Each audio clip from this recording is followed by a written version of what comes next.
सोचिए, अगर आप अपने ही शरीर में कैद होकर रह जाएं, मतलब आपके दिमाग के अलावा आपके शरीर का कोई भी हिस्सा काम नहीं कर रहा है, तो आपको कैसा लगेगा?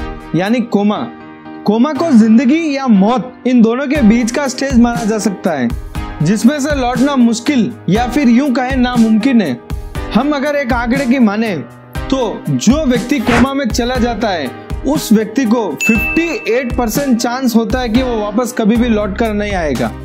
और अगर कोई व्यक्ति 4 दिन से ज्यादा कोमा में रह जाता है तो उसको जिंदा होने की संभावना सिर्फ 7% रह जाती है। और अगर कोई व्यक्ति 15 दिन से ज्यादा कोमा में रह जाए तो 7% से घटके सिर्फ 2% चांस होता है कि वो होश में आएगा, और 98% चांस उस व्यक्ति की मौत निश्चित होती है। इसीलिए जो व्यक्ति कोमा में चले जाता है उसको बहुत ही कम समय मिलता है कि वो कोमा से लड़के कोमा से बाहर आ सके। लेकिन महज 12 साल के एक लड़के ने पूरे आंकड़े और साइंस को हिला के रख दिया जब वो पूरे 12 साल कोमा में रहकर होश में आ गया। साउथ अफ्रीका में रहने वाला एक आम सा लड़का मार्टिन पिस्टोरियस, जो अपनी जिंदगी आराम और मजे से जी रहा था, लेकिन उसकी किस्मत को शायद ये मंजूर नहीं था। जनवरी 1988 में उसकी जिंदगी में एक ऐसा दिन आया कि उसकी पूरी जिंदगी ही बदल गई। उस दिन जब मार्टिन शाम को स्कूल से घर पे लौटा तो उसके गले में जरा सी खराश हुई थी और उसने अपने घर पे जाकर ये बात बताई।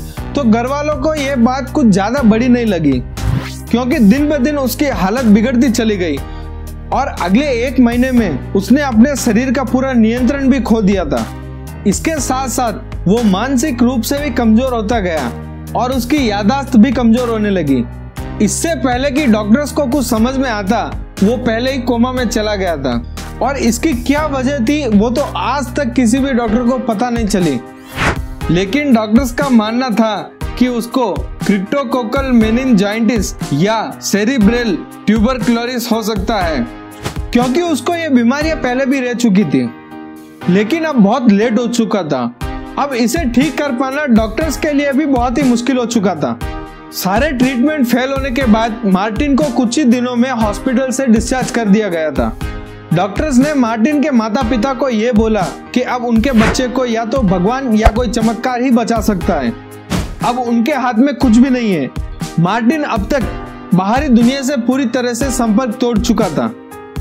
वो बस एक जिंदा लाश की तरह था और अब उसको होश में आने की बहुत ही कम संभावना थी। लेकिन मार्टिन के माता पिता अब भगवान से ये दुआ करने लगे कि उनके बच्चे को जल्दी से ठीक कर दे।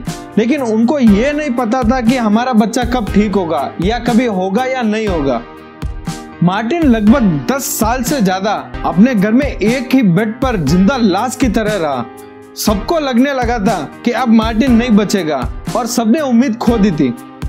इनफैक्ट मार्टिन की मां ने भी बहुत बार भावुक होकर ऐसा कहा कि उसके बेटे को कब इस दर्द से आजादी मिलेगी। लेकिन मार्टिन की जिंदगी में एक ऐसा चमत्कार हुआ कि सब हिल गए। जब मार्टिन 25 साल का हुआ तो उसको होश आ गया। उस दिन मार्टिन के घर वाले अपनी खुशी से फूले नहीं समा रहे थे। लेकिन ये कहानी यहीं पे खत्म नहीं हुई। अब जब मार्टिन होश में आ गया तो वो अपने घर वालों को सुनाने वाला था अपनी कोमा की जिंदगी का राज और रहस्य, जो वो 10 साल से ज्यादा अपने ही अंदर दबा के रखा था और किसी को बता नहीं पाया था। मार्टिन ने बताया कि वो कोमा में जाने के बाद कुछ ही सालों में होश में आ गया था। उसकी कॉन्शियसनेस वापस आ गई थी। उसको ये पता चलने लगा था कि उसके आसपास क्या हो रहा है, लेकिन वो कोई भी प्रतिक्रिया नहीं दे पा रहा था, क्योंकि उसके शरीर का कोई भी अंग काम नहीं कर रहा था। सिर्फ और सिर्फ उसका दिमाग ही काम कर रहा था।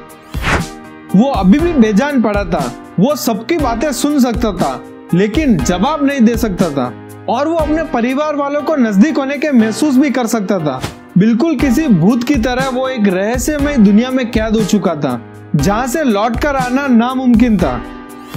मार्टिन कहता है कि जब उसको होश आया और उसको ये पता चला कि अब मुझे इस दुनिया में ऐसे ही रहना है, तो डर गया और टूट सा गया था कि वो अब कभी भी ठीक नहीं हो सकता है। उसे होश आ गया था, ये बात उसको पता थी, लेकिन वो अपने माता पिता को ये बात बता नहीं सकता था, क्योंकि वो अपनी एक उंगली भी नहीं हिला सकता था। उसने सोचा कि अब उसको पूरी जिंदगी इसी तरह एक लाश में गुजारनी है। वो अपने माँ की रोने की आवाज सुन सकता था और वो अपनी माँ को ये कहते हुए भी सुनता था कि काश ये सब यहीं पे खत्म हो जाए। तो आप ही सोचिए कि उस मार्टिन के ऊपर क्या बीत रही थी। उसको ये पता था कि उसकी माँ ऐसा क्यों बोल रही है, उसको पता था कि माँ उसके ही भले के लिए ऐसा बोल रही है, लेकिन मार्टिन के पिता ने कभी भी हार नहीं मानी थी। उनका कहना था कि मेरा बेटा एक दिन जरूर ठीक होगा। मार्टिन के पिता मार्टिन की बहुत सेवा करते थे। वो उसको नहलाते थे, साफ करते थे, उसको खाना खिलाते थे और उसकी मसाज करते थे ताकि वो स्वस्थ रह सके। मार्टिन अब समझ चुका था कि अब यही उसकी दुनिया है। इसके लिए वो अपने दिमाग में पहेलियां भी बुझाने लगा था और अपने दिमाग में छोटे छोटे कैलकुलेशन भी करने लगा था। ऐसी स्थिति में आकर कोई भी नॉर्मल व्यक्ति हार मानकर अपने शरीर को छोड़ देगा या पागल हो जाएगा, लेकिन मार्टिन ने कभी भी हार नहीं मानी और उसकी हिम्मत ने उसको एक दिन सफलता दिलाई। एक दिन जब मार्टिन को रेगुलर चेकअप के लिए उसके घर पर डॉक्टर आए थे तो उसने ये बात जता दी थी कि उसको होश आ चुका है और उसने ये छोटी सी बात अपनी आंख के जरिए जाहिर की थी। और उसकी किस्मत भी बहुत तेज थी क्योंकि डॉक्टर्स की नजर इत्तेफाक से उसकी आंख के ऊपर पड़ गई थी। और इसके तुरंत बाद डॉक्टरों ने मार्टिन को एक स्पेशल सेंटर लेके गए ये चेकिंग करने के लिए कि क्या ये सिर्फ एक इत्तेफाक था या मार्टिन ने अपनी आंख को हिलाया था। इसके बाद मार्टिन के वहां पर बहुत सारे टेस्ट हुए और मार्टिन ने सारे टेस्ट को अच्छी तरह से पास कर लिया था। इसके बाद मार्टिन की मां ने अपनी जॉब छोड़कर पूरा दिन मार्टिन के साथ रहने लगी।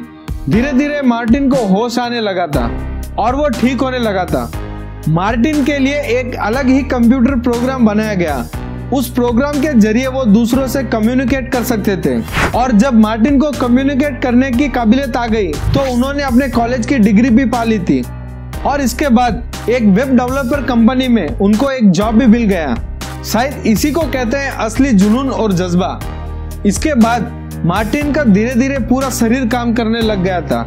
मार्टिन ने 2011 में अपने ऊपर एक बुक भी रिलीज की थी। उस बुक का नाम था घोस्ट बॉय।